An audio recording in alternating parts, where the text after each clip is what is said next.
जय श्री कृष्ण दोस्तों। कृष्ण हैप्पीनेस, कृष्ण ही खुशी है, जैसे मैं हमेशा कहता हूँ। दोस्तों आज बहुत एक और इंटरेस्टिंग टॉपिक पे बात करेंगे, नवमांश पे। क्योंकि नवमांश जो है वो ज्योतिष में नॉलेज की खान आप एक समझ लीजिए। वीडियो स्टार्ट करने से पहले चैनल को सब्सक्राइब अवश्य कर दीजिए, लाइक करिए, कमेंट करिए, सपोर्ट करते रहिए जैसे आप लोग कर रहे हैं। उसके लिए अति आभार है आप लोगों का। नोटिफिकेशन बेल अवश्य पुश कर दीजिएगा ताकि मेरे द्वारा पोस्ट किए गए वीडियोज आपको टाइम टू टाइम मिलते रहें। जिनको पर्सनल कंसल्टेशन लेनी है अपने जीवन के बारे में, दशा के बारे में, प्लैनेट्स उनकी पत्रिका में कहाँ बैठे हैं, क्या कर रहे हैं, करियर के बारे में, अवश्य मुझसे संपर्क कर सकते हैं। मेरे नंबर्स वीडियो में फ्लैश होते रहते हैं, वीडियो के डिस्क्रिप्शन बॉक्स में नीचे दिए रहते हैं। आप मुझे ईमेल के थ्रू संपर्क कर सकते हैं। इतना ध्यान रखिएगा बंधुओं, पर्सनल कंसल्टेशंस पेड होती हैं। दोस्तों जो ये वीडियो है, कई प्रकार के नवमांश के वीडियो मैंने बनाए हैं, आपको कई प्रकार की इंफॉर्मेशंस मैंने प्रदान करने की कोशिश करी है अपने वीडियोस में।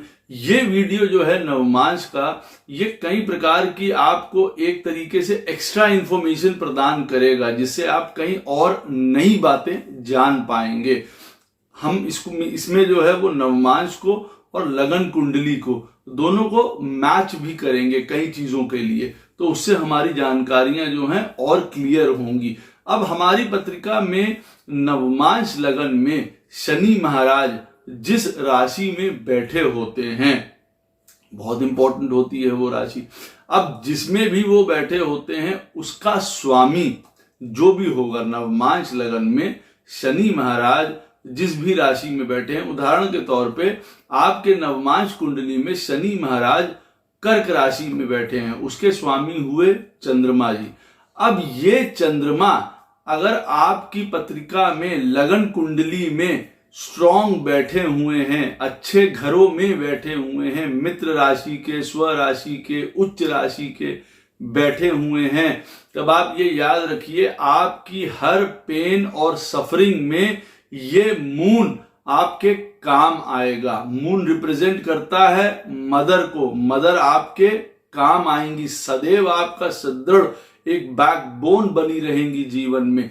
तो शनि आपकी पत्रिका में नवमांश कुंडली में जिस राशि में भी बैठे होंगे, उस राशि का स्वामी हमको देखना है लगन कुंडली में। अगर लगन कुंडली में वो स्ट्रॉन्ग बैठा हुआ है तो अपने कारक तत्वों की तरफ से वो आपको बहुत ज्यादा हेल्प और मदद करेगा। ये पहला पॉइंट है देखिए आपके लिए। दूसरा पॉइंट है कि नवमांश कुंडली में चंद्रमा महाराज जहां पे भी बैठे होंगे आपके चार्ट में, वहां से चौथा स्थान जो होता है उसको खर नवमांश कहते हैं।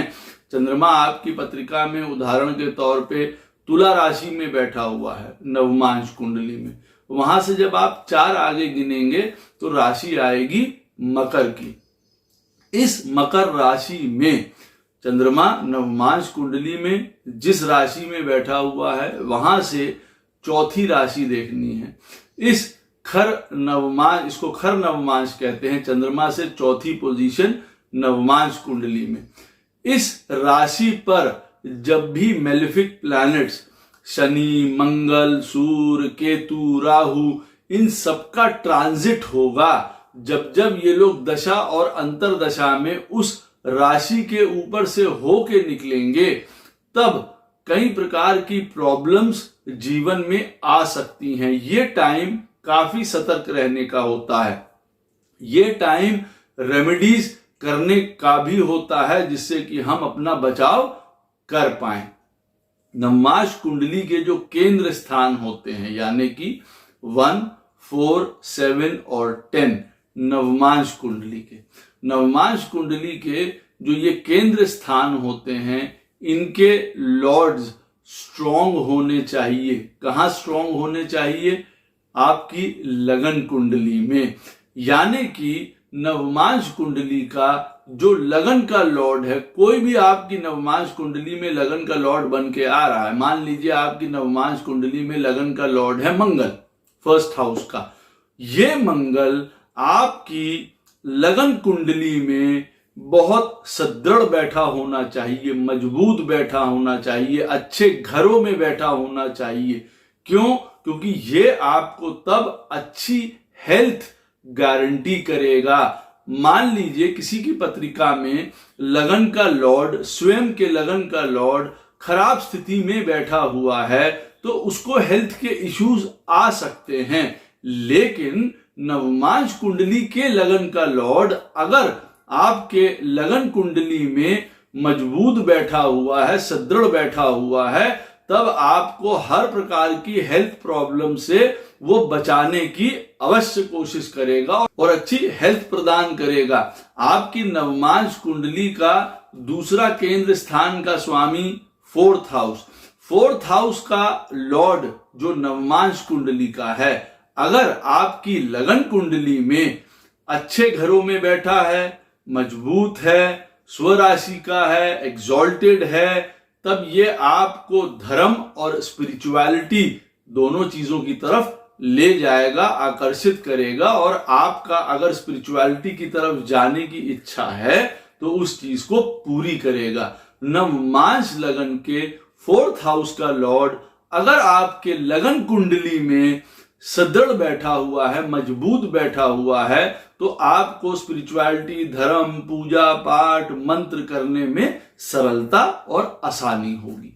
आपके नवमांश कुंडली का 7th हाउस का लॉर्ड जो होता है, वो अगर लगन कुंडली में अच्छी राशियों में, स्वराशि में एग्जॉल्टेड बैठा हुआ है, मजबूत पोजीशन है, बली है, तब ये जीवन में हर प्रकार की हैप्पीनेस, जॉय, प्रॉस्पेरिटी, इंजॉयमेंट हमको प्रदान करता है। वहीं पे अगर हमारे नवमांश कुंडली का 7th हाउस का लॉर्ड लगन कुंडली में बिगड़ गया है, खराब स्थिति में बैठा हुआ है, या मान लीजिए नीच का है, तब हमको हैप्पीनेस, प्रॉस्पेरिटी, जॉय, इन सारी चीजों को प्राप्त करने में काफी दिक्कतें या प्रॉब्लम्स आती हैं। हमारी पत्रिका में नवमांश कुंडली का 10th हाउस का लॉर्ड बहुत ज्यादा इंपॉर्टेंट है। नवमांश कुंडली का 10th हाउस का लॉर्ड अगर हमारी लगन कुंडली में अच्छा बैठा है, सुदृढ़ बैठा है, मजबूत बैठा है, अच्छे घरों में बैठा हुआ है, स्वराशि का, मित्र राशि का, एग्जॉल्टेड बैठा हुआ है, प्रोफेशन चूज करने में आपको बड़ी सरलता होगी, आप बड़े समय से अपने काम पे लग जाएंगे और आपको वेल्थ की, यश की, नाम की प्राप्ति होगी। नवमांश कुंडली का 10th हाउस का लॉर्ड अगर आपके लगन कुंडली में अच्छा बैठा है तो समय से आपको प्रोफेशनल करियर में जो है आपके एडवांसमेंट भी बताएगा, साथ में आपको वेल्थ भी प्रोवाइड करेगा। यही नवमांश कुंडली का 10th हाउस का लॉर्ड अगर हमारी लगन कुंडली में 8वें में, 12वें में, 6ठे में बैठा हुआ है तो हमको करियर में स्थिर रहने में प्रॉब्लम आएगी और हमको वेल्थ से रिलेटेड प्रॉब्लम आएगी। साथ में आप ये भी जानते जा रहे हैं कि आपके कौन कौन से प्लैनेट्स खराब हैं और आपको किसको मजबूत करना है, पूजा के द्वारा या रतन के द्वारा, जो आपकी इच्छा हो। नवमांश कुंडली में 7th हाउस में बैठे हुए मेलेफिक प्लैनेट जैसे कि मंगल, सूर्य, शनि, राहु, केतु, ये हमारे रिलेशनशिप्स में, मैरिज में समय समय पे प्रॉब्लम प्रदान करते हैं। और शुभ प्लैनेट अगर नवमांश कुंडली के 7th हाउस में बैठे होंगे तो ये हमको एक हैप्पी रिलेशनशिप, एक अच्छी रिलेशनशिप्स प्रदान करेंगे। ये बहुत इंपॉर्टेंट फैक्टर है। अगर हमारी पत्रिका में हमारा लगन है, उदाहरण के तौर पे अगर हमारा लगन है वृष या टॉरस और हमारी नवमांश कुंडली बन के आती है, वहां पे जो लगन बन के आता है वो बन के आता है धनु, उदाहरण के तौर पे, तो यहां हम देखेंगे कि वृष लगन में धनु राशि लगन कुंडली में कहां पड़ती है, वो पड़ती है 8th हाउस में। अगर 8th हाउस हमारा नवमांश में 1st हाउस बनता है, लगन का हाउस बनता है, तो याद रखिए ऐसा व्यक्ति जीवन में एक बार अवश्य बहुत बड़ा सेटबैक उठाता है, बहुत बड़ी ट्रांसफॉर्मेशन या बदलाव या परेशानी से निकलता है, जिसके बाद उसका जीवन स्थिर होता है, जिसके बाद आप कह सकते हैं कि वो स्पिरिचुअलिटी की तरफ मुड़ जाता है। आपके D9 का लगन या नवमांश का लगन का लॉर्ड बहुत ज्यादा इंपॉर्टेंट है। ये प्रीवियस लाइफ, पास्ट लाइफ का बल भी बताता है और अब के बार के जीवन में स्ट्रेंथ भी ऐड करता है। अगर आपके नवमांश लगन का लॉर्ड एग्जॉल्टेड है, अपनी राशियों में बैठा है, केंद्र में, मित्र राशियों में बहुत सुदृढ़ होके बैठा हुआ है, तो आपको लाइफ जीने में बहुत ज्यादा मदद करता है, आसानी हो जाती है आपको। आपके कई प्रकार के काम शुभ हो जाते हैं, आपको कई प्रकार का स्ट्रेंथ, ये पावर ये प्रदान करता है। और अगर आपका लगन और आपका नवमांश कुंडली का लगन ये दोनों सेम हैं, वर्गोत्तम हैं, तब आप ये जान के रखिए कि लॉन्जिविटी या आयु के लिए ये बहुत एक अच्छा साइन होता है।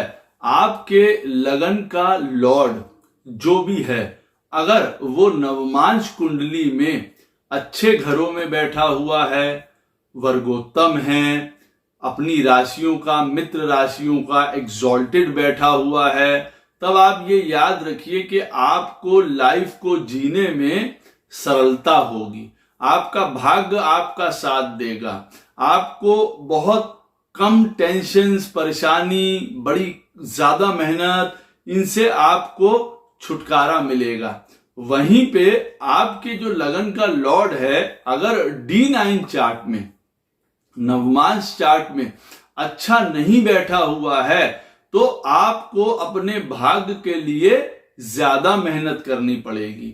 आपको अपने जीवन को चलाने के लिए अथाह परिश्रम करते रहना पड़ेगा। भाग्य आपका कम साथ देगा, कई प्रकार के ऑब्स्टिकल्स भी जीवन में आएंगे। आप कह सकते हैं कि ये सरल लाइफ नहीं हो सकती है।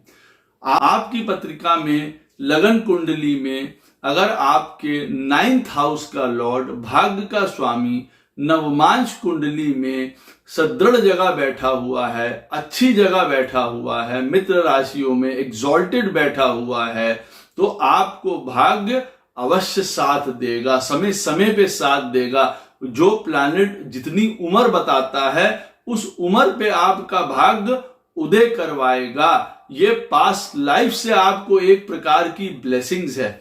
वहीं पे आपकी पत्रिका का, लगन का 9th हाउस का लॉर्ड अगर नवमांश कुंडली में 6ठे, 8वें, 12वें स्थान पे बैठा है, राहु केतु के मध्य बैठा है, मंगल शनि के साथ बैठा हुआ है, ऐसी स्थिति में आपके भाग्य में अवश्य अवरोध उत्पन्न होंगे, परेशानियां उत्पन्न होंगी। आपकी मैरिड लाइफ में भी कंफ्यूजन रह सकती है, परेशानी रह सकती है। और चीजों को देखते हुए, मिलाते हुए ये भी बताता है कि आपका विवाह कैसा रहेगा, आपके विवाह का भाग्य कैसा रहेगा, या आप स्वयं विवाह को किस प्रकार से देखेंगे। अगर आपके लगन कुंडली का 9th हाउस का लॉर्ड, जिसको भाग्येश कहते हैं, वो अगर नवमांश कुंडली में अच्छी स्थिति में नहीं बैठा हुआ है, तो विवाह के संदर्भ में भी और जीवन के संदर्भ में भी आपको कई प्रकार की प्रॉब्लम्स आएंगी। अब यहाँ पे एक और बहुत इंपॉर्टेंट पॉइंट आपको बता रहे हैं, जिससे आप अपना चार्ट रेक्टिफाई भी कर सकते हैं कि हमारा टाइम 2-4 मिनट आगे पीछे है कि नहीं है। इस टेक्निक से आप ये भी जान जाएंगे। हमारे नवमांश कुंडली के जो 1st, 5th और 9th हाउस होते हैं नवमांश कुंडली के, ये बहुत इंपॉर्टेंट हाउसेस हैं। अब यहाँ पे जब भी कोई प्लैनेट्स आपको बैठे होंगे, तो ये एक स्पेशल प्रकार की स्किल्स आपको प्रदान करते हैं, जो आप कह सकते हैं हमने कई लाइफ टाइम से एक्वायर करी हुई हैं, हमने कई लाइफ टाइम से उसके बारे में पढ़ा है, ज्ञान लिया है, हमें उसके बारे में पहले से ही परिपक्वता होती है। तो अब की बार हम जब उन चीजों में लगते हैं, तो वो हमको बड़ी सहजता से आ जाती हैं। नवमांश कुंडली का 1st, 5th और 9th हाउस। अब इन घरों में अगर सूर्य महाराज बैठे हुए हैं, सन बैठे हैं नवमांश कुंडली में फर्स्ट, फिफ्थ और नाइन्थ में, ऐसे व्यक्ति अवश्य जीवन में किसी प्रकार के म्यूजिकल इंस्ट्रूमेंट्स ले लीजिए, म्यूजिक ले लीजिए, एंटरटेनमेंट फील्ड ले लीजिए, डांस ले लीजिए। इन सारी चीजों में उनका गुण होता है, उनकी लाइकिंग होती है, और जो ये लाइकिंग होती है वो काफी प्रगाढ़ होती है। ये नहीं कि हमको डांस अच्छा लगता है, स्वयं भी डांस करने वाले होते हैं। 1, 5 और 9 में अगर बैठे होंगे, अगर फर्स्ट हाउस में बैठे होंगे तब तो नेचुरल टैलेंट बताएंगे प्लैनेट्स आपको। फिफ्थ हाउस में बैठे होंगे तो ये कहा जा सकता है कि स्वयं से आप उसको धीरे धीरे सीख के आगे बढ़ते चले जाएंगे। और अगर नाइन्थ में इस तरीके के प्लैनेट्स बैठे होंगे, यानी कि आपको दक्षता चाहिए, आपको टीचर चाहिए, आपको गुरु चाहिए, और आप उनके माध्यम से ये सारी चीजें सीखेंगे। तो अब इसी तरीके से अगर देखा जाए कि किसी की पत्रिका में नवमांश कुंडली में फर्स्ट में, फिफ्थ में, नाइन्थ में सूर्य महाराज बैठे हैं और वो कह रहा है कि हमको म्यूजिकल इंस्ट्रूमेंट से कोई मतलब नहीं है, हमारे जीवन में कोई इंटरटेनमेंट नहीं है, कोई डांस नहीं है, हमारे जीवन में कोई रिदम नहीं है, हम उन चीजों को नहीं जानते, हम उन चीजों को लाइक नहीं करते हैं, अवश्य फिर ये याद रखिए कि चार्ट की टाइमिंग्स में कहीं फेरबदल, कहीं गड़बड़ है। क्योंकि ओरिजिनली अगर नवमांश कुंडली के फर्स्ट, फिफ्थ और नाइन्थ हाउस में सन बैठा होगा तो अवश्य रिदम, कोई इंस्ट्रूमेंट, कोई डांस, कोई म्यूजिक, इसमें इंटरेस्ट होना एक प्रकार से आप समझ लीजिए लाजमी है, होगा ही होगा।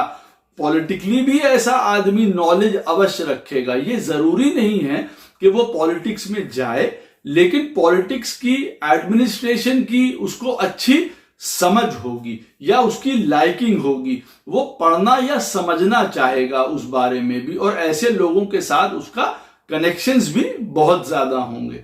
चंद्रमा आपकी नवमांश कुंडली में फर्स्ट, फिफ्थ या नाइन्थ हाउस में बैठे हों तो ये एक सुंदर हमको भाषा प्रदान करते हैं, मधुर भाषी होते हैं ऐसे लोग। ऐसे लोगों के अंदर एक इनबॉर्न टैलेंट होता है सिंगिंग का, गाने का। किसी भी प्रकार के व्यक्ति से बड़ी सहजता से ये बात कर लेते हैं। इनमें एक और भी बहुत टैलेंट होता है, और वो ये होता है जीवन में हर प्रकार से एडजस्ट करने का, अनकंडीशनल लव प्रदान करने का। ऐसे व्यक्ति जब 1, 5 और 9 में चंद्रमा होगा उनके नवमांश कुंडली में, तो लोगों को प्यार देना वो सीख चुके होते हैं। जैसे बदले में नहीं चाहिए, देंगे, वो किसी प्रकार की कंप्लेंट नहीं करने जा रहे हैं। वहीं पे नवमांश कुंडली में फर्स्ट, फिफ्थ और नाइन्थ में अगर मंगल महाराज बैठे हुए हैं तो हर प्रकार से आप ये याद रखिए, ब्रेवरी, करेज, स्ट्रेंथ, बहुत ज्यादा क्विकनेस, ये सारी चीजें प्रदान करते हैं। साथ में व्यक्ति शॉर्ट टेम्पर्ड होता है, एग्रेसिव होता है, ये सारी चीजें वो लेके जन्म लेता है। हम आसानी से पहचान सकते हैं कि नवमांश कुंडली में अगर फर्स्ट में या फिफ्थ में या नाइन्थ में मंगल महाराज बैठे हैं तो ऐसा व्यक्ति स्ट्रेंथ, एडवेंचर, करेज, इन सब में बहुत अग्रणी होगा। हर प्रकार के हथियार, एमुनेशन, इन सारी चीजों से उसका अट्रैक्शन होगा, या इन फील्ड्स को वो चुन सकता है अपने काम के लिए। साथ में टेम्परामेंट भी जो है वो उनका हॉट होगा। अब अगर किसी की पत्रिका में मान लीजिए नवमांश कुंडली में फिफ्थ हाउस में या नाइन्थ हाउस में या फर्स्ट हाउस में मंगल महाराज बैठे हुए हैं, और ऐसा व्यक्ति कहता है कि जी उसके पास तो उसको कोई स्ट्रेंथ ही नहीं फील होती है, उसको कहीं से बलवान ही नहीं फील होता, हिम्मत नहीं होती है, करेज नहीं है लोगों से किसी तरीके से हम भिड़ पाए, आगे बढ़ पाए। इसका मतलब मंगल आपका फर्स्ट, फिफ्थ और नाइन्थ में नहीं बैठा हुआ है। आपकी टाइमिंग्स जो हैं वो सेट कराने की या रेक्टिफाई कराने की जरूरत है। उसी प्रकार से जुपिटर, बृहस्पति महाराज 1, 5 और 9 में अगर बैठे होंगे तो हर प्रकार की नॉलेज ये प्रदान करते हैं। ऐसा व्यक्ति नॉलेज का भंडार होता है, नॉलेज उसको प्रिय होती है किसी भी तरीके की। एक टीचर, एक एडवाइजर, एक गुरु सरीखा हमेशा जीवन में वो पेश आता है लोगों के साथ। अगर नवमांश कुंडली के 1, 5 और 9 में बृहस्पति महाराज बैठे हैं तो क्या स्किल या क्या टैलेंट हम लेके आए हैं प्रीवियस जन्मों से, ज्ञान का, विवेक का, समझदारी का, टॉलरेंस का, आप कह सकते हैं गुरु का, एडवाइजर का, ये सारी चीजों का हम एक इनबॉर्न अपने अंदर टैलेंट लेके आए हैं, ज्ञान का भंडार लेके आए हैं। हमको हर प्रकार की नॉलेज लेने में हम दक्ष होते हैं। इसी तरीके से शुक्र महाराज अगर बैठे हुए हैं 1, 5 और 9 में, नवमांश कुंडली की बात ये हो रही है, तो ऐसा व्यक्ति जीवन में बहुत आर्टिस्टिक होता है। किसी ना किसी रूप में उसका आर्ट में, डिजाइन्स में, बहुत ज्यादा डिटेलिंग में, ब्यूटी में उसका अवश्य जो है कोई ना कोई स्किल होगी। वो फिजिकल आपस में संबंधों में भी बहुत ज्यादा दक्ष होगा, या उसको उन चीजों में बड़ा आनंद अवश्य आएगा, चाहे वो सामने किसी को ना बताए। ब्यूटी, हर प्रकार की डिटेलिंग, चीजों को देख के याद करने की कला, ये सारी चीजें बहुत ज्यादा होती। जैसे एक तरीके से आप कह सकते हैं कि फोटोग्राफिक मेमोरी होती है ऐसे लोगों की। ब्यूटी पसंद होती है, बहुत डिटेलिंग पसंद होती है, सुंदर चेहरे, सुंदर चीजें पसंद होती हैं। जब वीनस 1, 5 और 9 में बैठा होता है, बुध महाराज 1, 5 और 9 में नवमांश कुंडली में बैठे होंगे, आप क्या स्किल लेके आए हैं? बहुत अच्छा कम्युनिकेशन की, बोलने की, राइटिंग की बड़ी अच्छी आपकी स्किल होगी। आप कॉन्फ्लिक्ट या लड़ाई झगड़े से सदैव बचना चाहते हैं। एक बिजनेस की एबिलिटी भी होती है ऐसे व्यक्ति के अंदर। शेयर, जिसको हम लोग आज शेयर मार्केट कहते हैं, उसका भी इंटरेस्ट बहुत ज्यादा शो होता है जब मरकरी 1, 5 और 9 में बैठा होता है। किसी प्रकार की लड़ाई झगड़े से वो दूर रहना चाहता है। ऐसा व्यक्ति सदैव कुछ नया करना चाहेगा, नित्य नई चीजें सीखना चाहता है। जब नवमांश कुंडली में 1, 5 और 9 में बुध महाराज बैठे होते हैं, बोलने की कला, लोगों के साथ बात करने की कला, उनको समझाने की कला, अपने बहुत वर्ड्स उनके पास बहुत अच्छे होते हैं। They have got lot of words to explain. कई प्रकार की उनके पास दक्षता होती है लैंग्वेज को लेके, या अपनी लैंग्वेज में बहुत ज्यादा प्रगाढ़ होते हैं, बिजनेस एबिलिटीज भी होती हैं। उसी तरीके से अगर नवमांश कुंडली के 1, 5 और 9 में शनि महाराज बैठे हैं तो आप क्या स्किल लेके जन्म लिए हैं? देखिए, एक ऑर्थोडॉक्स आउटलुक होगा, एक कंजर्वेटिवनेस होगी, पुरानी चीजों के प्रति प्रेम होगा, एक नॉस्टैल्जिया वाली फीलिंग हमेशा रहती है। जब 1, 5, 9 में सैटर्न महाराज होते हैं, पुरानी चीजों से प्यार, अपने ट्रेडिशन से प्यार, अपने वैल्यूज से प्यार, जिसको हम ऑर्थोडॉक्स का भी नाम दे सकते हैं।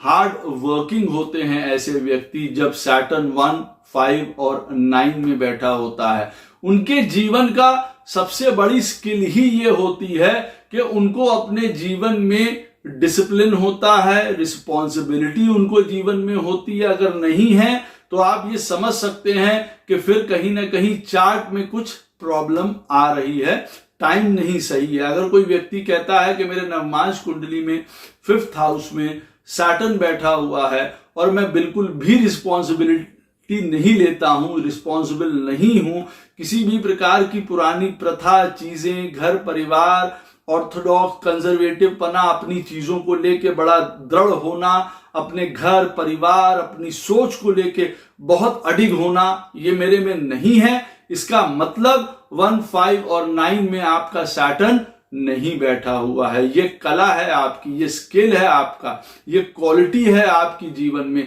कि अब ये क्वालिटी ही होती है कि हम कहीं चीज में लगे हुए हैं, किसी प्रोफेशन में या काम में, और अब हम उसमें बिल्कुल अपना जी जान लगाए दे रहे हैं। 1, 5 और 9 में सैटर्न बैठा हुआ, लंबे समय तक हम वो काम करते चले जा रहे हैं बिना किसी कंप्लेंट के। ये एक क्वालिटी होती है सैटर्न की।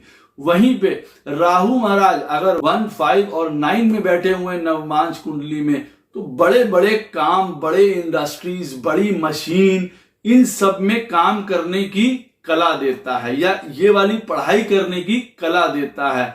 मैथ्स में, रिसर्च में, इन सब तरीके का भी एक अट्रैक्शन देता है या क्वालिटी देता है। स्ट्रेंज लैंड्स में काम करना, स्ट्रेंज लोगों के साथ काम करना बहुत ज्यादा सरल होता है, सहज होता है। जब नवमांश कुंडली के 159 में राहु बैठा है, इसका मतलब कौन सी स्किल लेके आए हैं? वो स्किल देखिए, बड़े इंडस्ट्री, बड़ी मशीन्स, इन सब में काम करना, मैथ्स की एबिलिटी, रिसर्च की एबिलिटी, कोई फिलोसॉफिकल एटीट्यूड या स्ट्रेंजर्स के साथ आपका किसी ना किसी तरीके का गठजोड़ बताता है आपकी स्किल्स को। केतु अगर बैठा होता है 1, 5 और 9 में नवमांश कुंडली में, यह बताता है हमारे अंदर मैथमेटिक्स की एबिलिटी को, कंप्यूटर्स, छोटी मशीन्स के साथ काम करना, आईटी में काम करना, किसी भी फील्ड में, यह एक इनबॉर्न टैलेंट होता है। कम्युनिकेशन, इलेक्ट्रॉनिक्स, मोबाइल्स, इन सारी चीजों, गैजेट्स के साथ आप कह सकते हैं बहुत समन्वय होना या उसके बारे में नॉलेज होना या स्किल होना अवश्य शो करता है। स्पिरिचुअलिटी अवश्य होगी। केतु 1, 5, 9 नवमांश कुंडली में अगर बैठा होगा, स्पिरिचुअलिटी, लोगों को रास्ता दिखाना, स्पिरिचुअलिटी की तरफ सही मार्ग दिखाना, यह अवश्य उनकी आदत या स्किल होगी जब केतु 1, 5 और 9 में बैठा होगा। आशा करता हूं ये वीडियो आपको काफी इंटरेस्टिंग लगेगा, काफी नॉलेज आपको प्राप्त होगी। कोई भी प्रश्न हो इस वीडियो से संबंधित अवश्य मुझसे कमेंट सेक्शन में पूछ सकते हैं, कोशिश करूंगा उसका उत्तर आपको अवश्य प्रदान करूं। राधे राधे, जय श्री कृष्ण।